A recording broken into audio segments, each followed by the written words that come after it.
या बिचाऱ्यानं आयुष्यात असं काय पाप केलंय का तुम्ही त्याला म्हातारपणी समाजात खाली मान घालायला लावली? एवढं उत्तर द्या. जा जा. अरे 4 पाहुण्यात त्यानं वर पाहायचं नाही, 4 मित्रात त्यानं वर पाहायचं नाही, पाहायचं नाही त्यानं आयुष्यात.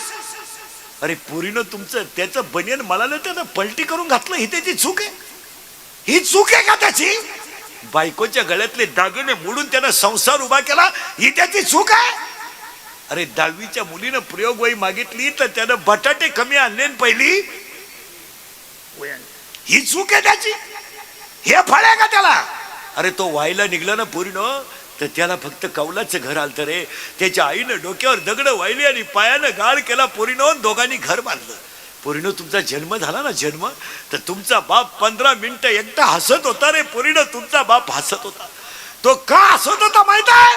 त्याच्या आईनं त्याला सांगितलं होतं, तुला जर मुलगी झाली ना तर तू नशिबान असशील. त्याला मुलगी झाल्यापेक्षा आईचा आशीर्वाद लागू पडला याचा.